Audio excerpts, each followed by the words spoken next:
Good morning, doomscrollers and accidental optimists. I'm Sterling Cross, and this is Nap Time News, the only news show where we run down the headlines and ask, wait, is this real life? Let's dive right into the chaos. So first up, Congress is once again racing against the clock to avoid another government shutdown, because apparently nothing says functioning democracy like leaving the lights on by the skin of our teeth. It's like watching a group project where everyone forgot the deadline. Except, the stakes are actual paychecks and national parks. And speaking of running away from responsibility, President Trump decided we're breaking up with 66 international groups and the climate treaty. International cooperation? Overrated. Why work with others when you can just rage quit the group chat and claim it's all about sovereignty? Meanwhile, oil prices are rebounding and the markets are swinging harder than a toddler on a sugar high. Investors are sweating through their suits as the U.S. pokes at Venezuela, and the rest of us just hope our gas money doesn't turn into monopoly money overnight. Of course, subtlety isn't really on the menu, because the U.S. military just went full blockbuster in Venezuela. Strikes authorized, Maduro captured, and somewhere there's a Hollywood producer taking notes. Congress is now left wondering if they were supposed to RSVP to this whole war powers thing. Back at home, Minneapolis is making headlines after an ICE agent fatally shot Renee Nicole Good, sparking protests and school closures. Accountability is trending, again. Maybe this time it'll stick, but I'm not holding my breath. Meanwhile, over in the land of billion-dollar drama, Warner Bros. Has decided that Paramount just doesn't spark joy anymore and is cozying up to Netflix instead, because nothing says corporate romance like a hostile takeover and a streaming binge. And while we're talking about tech, CES 2026 is basically a cage match between AI, copyright lawyers, and creators who just want to keep their jobs. Is AI the future of entertainment or just a really fancy way to remix cat videos? Stay tuned. In the end of an era department, infamous CIA turncoat Aldrich Ames has passed away in prison at 84. The Soviets may have his secrets, but I'm pretty sure the only people who remember him now are Wikipedia editors and a couple of disappointed history buffs.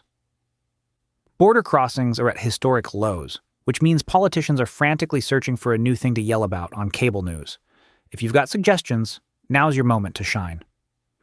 And finally, Europe woke up to Storm Goretti turning major cities into snow globes. Streets are shut down, everyone's complaining about the cold, and somewhere in Paris, a barista is charging double for emergency hot chocolate. That's the top news in this chaotic, dramatic world, and it is somehow still spinning. Stick around for more caffeine-fueled optimism and questionable commentary, right after this. I'm Sterling Cross, and if you're still here, congratulations. You survived the headlines.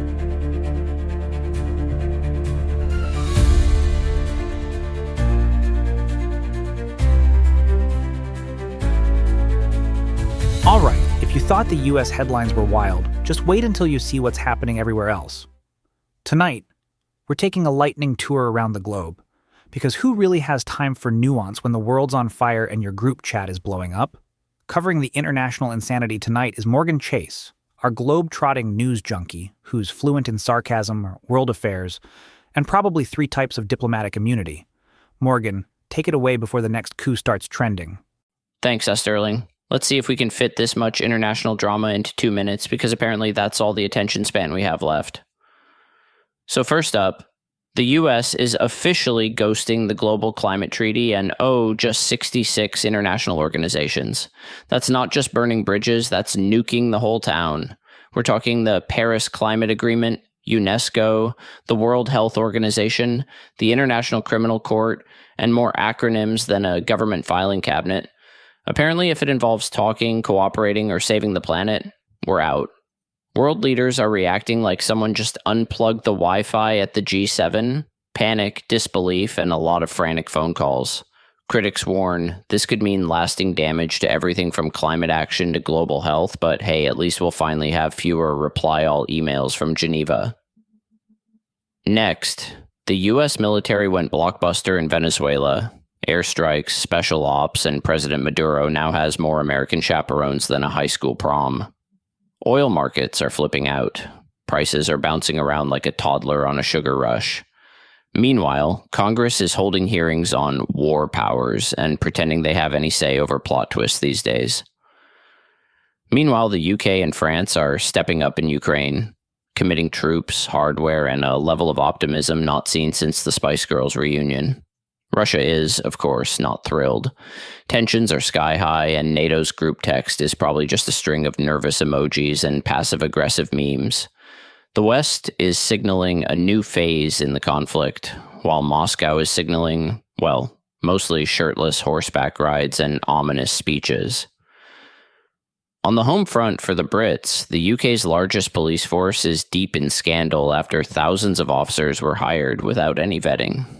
That's right, no background checks, no paperwork, just, you got a pulse? You're in. Now, crimes and misconduct are erupting like a badly written season of Law & Order London. The official term is dereliction of duty, but the tabloids are just calling it Tuesday. And finally, China's access to Venezuelan oil is getting blocked by the US, turning global trade into a geopolitical game of hungry hippos. The US is seizing shipments, China is fuming, and somewhere an oil executive is stress-eating caviar. This is less about market stability and more about who can flex harder on the world stage. Spoiler, nobody's winning, but the rest of us are definitely paying more at the pump. And that's your world in 120 seconds, because if we went any deeper, we'd need a therapist on call. Sterling, back to you before the next international incident breaks out on live TV.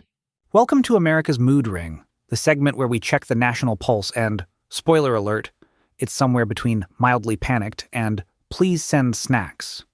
We've got Morgan Chase on political drama, and for anything that requires a lab coat or an existential crisis, Bryn Wilder is in the science seat. Morgan, let's start with the latest chapter in America, the reality show. Thanks, Sterling. First up, Minneapolis is making headlines for all the wrong reasons.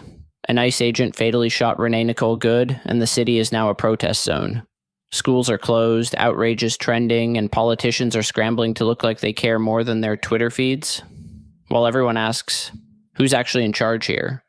Is it Homeland Security? Or just a committee of people who've never heard the words de-escalation or accountability? So to recap. When I was actually walking out here, somebody sent me a photo of a CNN headline about what happened in Minneapolis. And this is the headline, I'm just going to read it. Outrage after ICE officer kills U.S. citizen in Minneapolis. Well, that's one way to put it, and that is the way that many people in the corporate media have put this attack over the last 24 hours. And I say attack very, very intentionally, because this was an attack on federal law enforcement. This was an attack on law and order. This was an attack on the American people. The way that the media, by and large, has reported this story has been an absolute disgrace, and it puts our law enforcement officers at risk every single day. What that headline leaves out is the fact that that very ICE officer nearly had his life ended, dragged by a car 6 months ago, 33 stitches in his leg. So you think maybe he's a little bit sensitive about somebody ramming him with an automobile? What that headline leaves out is that that woman was there to interfere with a legitimate law enforcement operation in the United States of America. What that headline leaves out is that that woman is part of a broader left-wing network to attack, to dox, to assault, and to make it impossible for our ICE officers to do their job. If the media wants to tell the truth, they ought to tell the truth that a group of left-wing radicals have been working tirelessly, sometimes using domestic terror techniques to try to make it impossible for the President of the United States to do what the American people elected him to do, which is enforce our immigration laws. The President stands with ICE, I stand with ICE, we stand with all of our law enforcement officers. And part of that is recognizing that you people in the media, not everybody in this room, but many people in this room have been lying about this attack. She was trying to ram this guy with her car. He shot back. He defended himself. He's already been seriously wounded in law enforcement operations before, and everybody who's been repeating the lie that this is some innocent woman who was out for a drive in Minneapolis when a law enforcement officer shot at her, you should be ashamed of yourselves. Every single one of you. The official story? She tried to weaponize her vehicle because nothing says public safety like treating a maroon SUV as a WMD and opening fire in broad daylight. And the mayor is basically begging them to pack up their tactical cosplay and get the fuck out before anyone else gets killed. Like that will actually work. get a grip. You are the mayor. Go do something because this is not working. And if you think this is just a Minneapolis problem, think again. LA has a highlight reel of ICE and Homeland Security turning communities into chaos. Cato, New York has whole art installations of ICE taking mothers and fathers away when the only crime committed was going to work. From Folkestone, Georgia to O'Neill, Nebraska, from Crookston, Minnesota to Atlanta, Boston, and Collinsville, Illinois, elementary school students have watched their parents disappear, 4- and 5-year-olds in custody with little to no representation. When is enough enough? When does this end? And who does it end with? And to everyone mourning Renee Nicole Good or anyone else lost to this brand of government enforcement, look, we see you, and we are fucking tired too. Renee Nicole Good, a mother of 3, an award-winning poet, and she was shot dead in front of her wife. A maroon SUV is now a weapon of mass destruction if ICE is in town. We're also tired of it. Tired of the excuses, tired of the pageantry, and tired of being told this is just how things work. What the fuck are we even doing here, America? At this point, the only thing ICE is protecting is its own PR team. But hey, meanwhile, Congress is suddenly remembering they're supposed to have a say in war after the Venezuela strikes. Lawmakers are debating presidential war powers because nothing says checks and balances like waiting until after the action movie ends to read the script. Expect a lot of speeches, 0 actual limits, and at least 3 dramatic walkouts. And the Trump administration has declared the push for more domestic oil production is on, with questions swirling about imports, refinery capacity, and whether anyone actually understands how gas prices work. If you're confused, congratulations. You're not alone. Wall Street's confused, Congress is confused, and even the oil execs are just spinning the mood ring at this point. Looking ahead, the 2026 midterm elections are shaping up to be a real page-turner. Cost of living is up, AI is eating jobs like Pac-Man, and voter disillusionment is the new national pastime. Both parties are promising the moon, but most Americans just want affordable rent and a robot that doesn't take their job, or at least brings them coffee. And for once, a little good news. The Federal Student Aid Office says all standard programs will remain eligible for 2025 to 2026. So students, you can breathe. No new curveballs this year, even if tuition still costs more than a used car. All right, before we all spiral, let's bring in Bryn Wilder for a science sanity check. Bryn, is there any hope, or should we just start building bunkers? Thanks, Morgan. Bunkers sound good. Let's go with that. But in the world of science, things are, well, let's call it dynamic. We've got new studies on climate adaptation, a boom in renewable energy tech, and AI that's not just taking jobs, but also writing poetry. Badly. The good news? American innovation is still alive and kicking, even if it occasionally needs a nap and a juice box. So hang in there. Science is still working overtime to fix what Congress can't. That's America's mood ring for tonight. Equal parts anxiety, hope, and sarcasm. Stick around, we'll be back after the break. Or as Congress calls it, time to update the LinkedIn profile.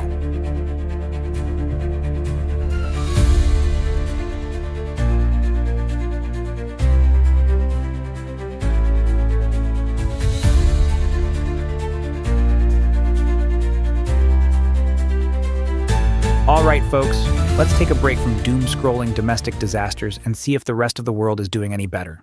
Spoiler, they're not. This is Polling for a Pulse, the segment where we check if democracy is breathing or just making weird gurgling noises. From elections that look like reality TV finales to politicians who'd lose a popularity contest to a root canal, we've got it all. And to walk us through this international train wreck is our very own political pulse checker, Torrin Pike.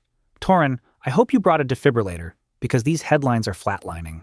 Thanks, Sterling. I brought a defibrillator, a stress ball, and a resignation letter, just in case democracy finally taps out live on air.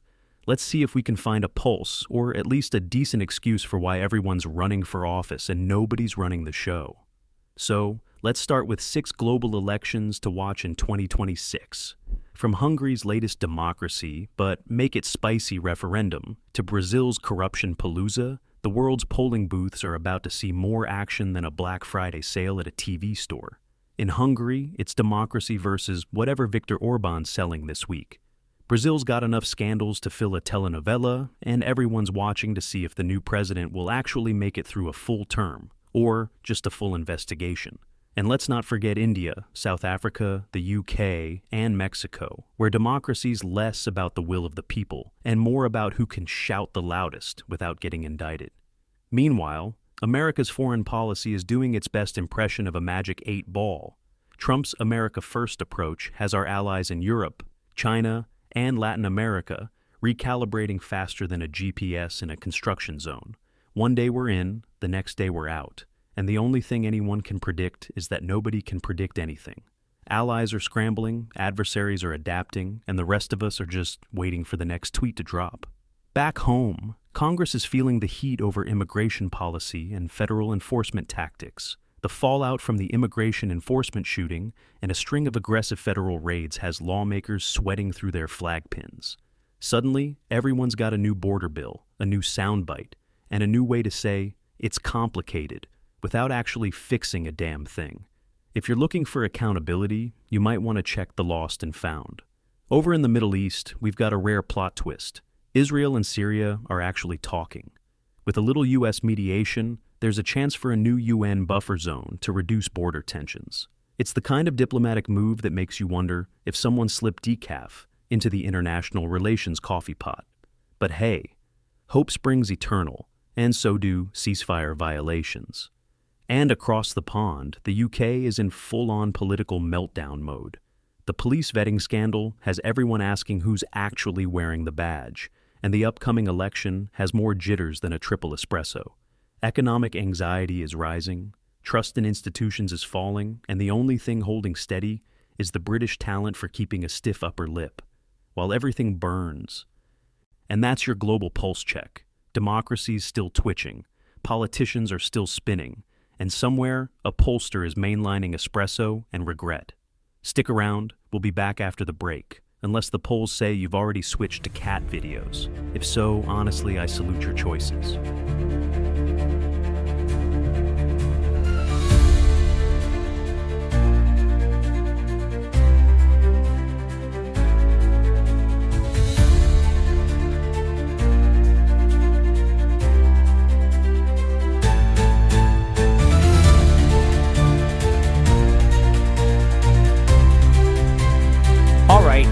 Time to check in on Wall Street, where the only thing moving faster than stock prices is the collective anxiety of everyone with a retirement plan.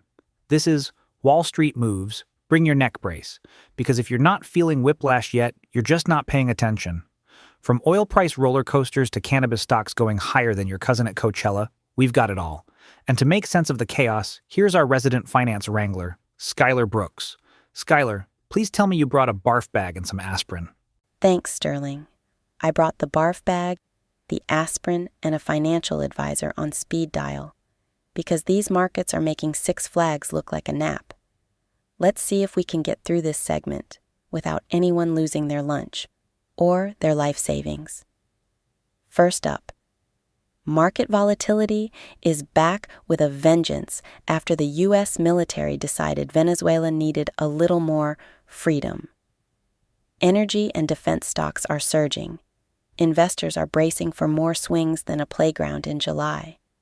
And somewhere a Wall Street analyst is crying into their Bloomberg terminal. If you thought your portfolio was safe, think again. These days, the only thing less predictable than the markets is Congress's group chat. Speaking of chaos, oil prices are on a roller coaster after the U.S. started seizing tankers and declared an energy emergency. Production mandates are flying, OPEC is sweating, and gas station owners are just spinning the wheel to set today's price. If you filled up your tank yesterday, congratulations, you already lost money.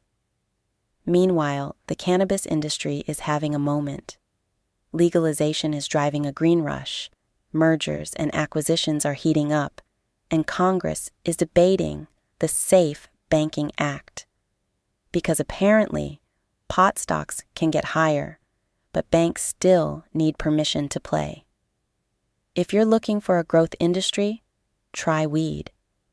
If you're looking for Congress to pass something sensible, well, good luck. On the tech front, AI is eating jobs like Pac-Man and reshaping the 2026 economic outlook. Investors are torn between betting on the robots or hoarding canned goods. If your boss has started using words like automation and synergy, now's a good time to update that resume. And finally, let's talk about student loans and financial wellness. Because nothing says bright future like owing more than your first house is worth. Strategies are shifting, and experts say now's the time to get smart about your debt. Or just become a TikTok influencer and hope for the best. Either way, financial wellness is the new avocado toast. And that's your Wall Street roundup. Stocks are spinning, oil's on a bender, and somewhere a hedge fund manager just threw their phone out a window. Stick around, we'll be back after the break. Unless you've decided to cash out and move to a cabin in the woods. If so, save me a spot.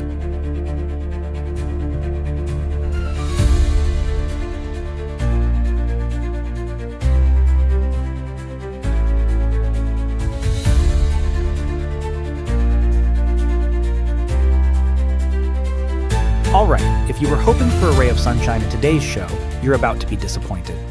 Again, it's time for Cloudy with a Chance of Mild Despair, our weather segment where the forecast is always partly existential. Here's Atlas Ward, who's got the latest on how the sky plans to ruin your plans this week. Atlas, is there any hope, or should we just invest in a good pair of boots and a blanket fort? Thanks, Sterling. If you're looking for hope, I suggest you check the lottery numbers because the weather isn't delivering any this week. Let's kick things off in the Northeast and Midwest, where the cold is so aggressive it's basically a personality trait. New York City highs in the mid-30s, partly cloudy with a chance of light snow because why not add insult to injury? Boston, cold, breezy, and just enough snow flurries to ruin your plans but not enough to get you out of work. Chicago, you're starring in your own personal ice age, highs barely above freezing, cloudy, and snow showers. Kansas City, you're cold and gloomy. But hey, at least you're not Chicago. Atlanta, you're chilly, but still pretending it's not winter. Highs in the low 40s, mostly sunny, and just enough southern pride to keep wearing shorts. Miami, as always, is that friend who posts beach selfies in January. Highs near 70, partly cloudy, and the only thing frosty is everyone else's attitude. Central Time, Dallas, cool for Texas, low 50s and clear skies so you can still barbecue in a hoodie. Houston, mild and partly sunny, enjoy it while it lasts. Denver and Salt Lake City, cold, snow showers, and the annual competition to see whose driveway shoveling injuries go viral first. Phoenix and Vegas, you're living in weather purgatory, mild, sunny, and just boring enough to make you wish for a little drama. On the West Coast, Los Angeles, mild and wet, with highs in the upper 50s and enough rain to send the city into a full-blown existential crisis. Expect traffic to be even more of a myth than usual. San Francisco, cool, rainy, highs in the mid-50s and showers all day, perfect for writing tragic poetry or just complaining. Seattle and Portland, it's raining, again, still, forever. Seattle's in the upper 40s, Portland's near 50, and umbrellas are just a suggestion. Globally, Sydney and Melbourne are so hot, even the kangaroos are Googling how to install AC. Tokyo's cold with possible snow, so dig out that novelty scarf you bought on vacation. London's got rain, because of course it does. Paris and Berlin are chilly but stable, which for Europe is basically a party. So, whether you're freezing, flooding, or just mildly inconvenienced, remember, the weather doesn't care about your plans, your mood, or your new shoes. If you're still searching for hope, try Amazon Prime. Maybe they'll deliver. So there you have it. Cold, wet, wild, and just the right amount of depressing. Thanks, Atlas. Stick around, folks. We'll be back after the break, assuming the studio hasn't floated away or frozen solid. If you need me, I'll be under a blanket, rethinking my career choices.